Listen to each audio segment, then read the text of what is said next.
طب شطه حضرتك؟ لا لا بلاش شطه والنبي. ما شاء الله. بس كده الموضوع بسيط اهو يا اخوانا والله، انتوا بس اللي مصعبينها. هنطلع بقى دلوقتي نضرب مكرونه بالصلصه. خد تعالى تعالى. انت بتغلس عليا ليه وانا بصور؟ اهلا يا جماعه. بتغلس ليه عليك؟ انا اسف. طب الراجل ده غلس عليا يا جماعه وانا بصور هو واصحابه. قولوا لهم كلمه حلوه في الكومنتات. شكرا يا رجاله. لايكات. السلام عليكم ورحمه الله وبركاته. محمد الشامي ما زال يحدثكم ويحييكم منين بقى؟ من الجماليه وشارع المعز. احنا بقى النهارده ضمن التور بتاعتنا هناكل من عند اقدم واحد بيعمل مكرونه بالصلصه، عم ناجي، موجود دلوقتي في الجماليه. ناس بدات الشغلانه ابا عن جدا من سنه 54. تعالوا بقى نقابل عم ناجي ونشوف ايه الحكايه. راجل بشوش وجميل، وندوق بقى ايه طعم التاريخ في طبق مكرونه بالصلصه.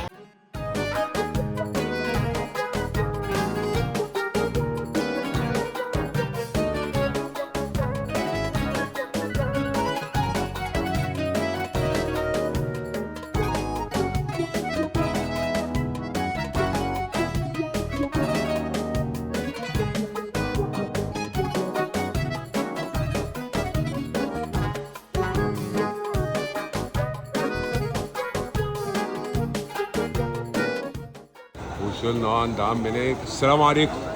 ازيك يا عم ناجي؟ ازاي صحتك؟ الحمد لله كله تمام؟ تمام الحمد لله. من 54 الحكايه دي؟ من ايام والدي الحمد لله. والدي من 54 وبعدين عمي وبعدين انا. ما شاء الله. حضرتك طول الوقت هنا ولا كنت في مكان قبل؟ لا انا كنت في المعز الاول عند مسجد الوون، وبعدين لما الشارع بقى طوروه فما ينفعش نقف في الشارع، فجيت المحل ده بتاعي خدته وشغال فيه بقالي حوالي 10 سنين. احنا هنا فين يا عم ناجي؟ يعني شارع عايز الجمالية. يوصل لك ازاي؟ يجي من باب النصر. حلو. شارع باب النصر على طول احنا موجودين، ومن الحسين شارع الحسين برضو احنا في اخر الحسين، اخر الشارع ده الحسين. من الحسين تيجي على عندي هنا على طول. انت بتبيع دلوقتي طبق المكرونه بالصلصه بكام؟ عندي ب 10، عندي ب 15، عندي ب 20 على حسب المقاس. على حسب الطلب. اطفال الصغيره اللي عايز كيس ب5 بقى. طب وانت بقى حضرت الموضوع ده كان الطبق بكام؟ انا كنت هناك كنت ببيع الطبق بربع جنيه وبريزه. الكلام ده كان سنه كام؟ ربع جنيه؟ لاخر السبعينات. اخر السبعينات. باريزه تاخد طبق تاكل وتتبسط. ايام والدي برضو، ايام والدي كان بارساغ وبتعريفه. بساغه وبتعريف. الله يديك الصحه يا عم ناجي. والله العظيم بسم الله ما شاء الله، يعني بنسال عليك من اول الشارع الناس كلها ايه مكرونه عم ناجي على طول. ربنا يخليك يا فندم. طب يلا بينا يا باشا بقى دوقنا. طب شطه حضرتك؟ لا لا بلاش شطه والنبي. انت حضرتك بقى بتيجي تسلق المكرونه وبتجهزها وبتبقى جاهزه معاك بالصلصه. عندي في المحل هنا ما شاء الله. بس كده الموضوع بسيط اهو يا اخوانا والله، انتوا بس اللي مصعبينها. تسلم ايدك يا عم ناجي. الله يكرمك. هدوق بقى واقول لك. اتفضل. انا والشفا. الله يخليك. بقول لك عم ناجي هنا مش هنا الاساسي كان عند مستشفى العون. الكلام ده تقدر تقول كده. وانا طفل صغير كنت بروح اجيب للمعلم. عم ناجي ده من اشهر ناس بتوع مكرونه.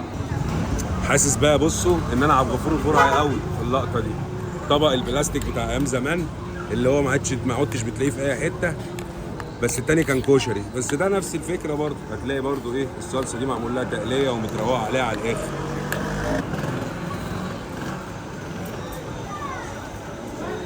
الله.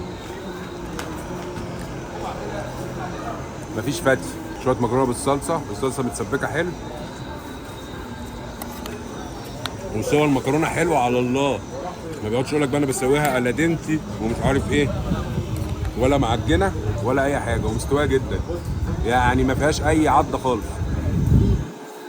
من الحاجات اللطيفه في الاماكن اللي شبه دي انك انت فعلا حتى لو اكله بسيطه زي اكل طبق مكرونه بالصلصه معلوش اي نوع من انواع البروتينات، معلوش اي حاجه، طعمه حلو، طعمه مظبوط، تاكل وتتكيف وتتبسط.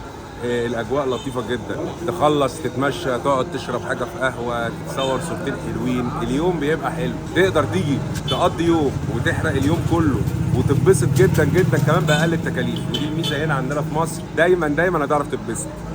احلى مسا عليكم، وتسلم ايدك يا عم ناجي على شويه المكرونه الخطيره دي.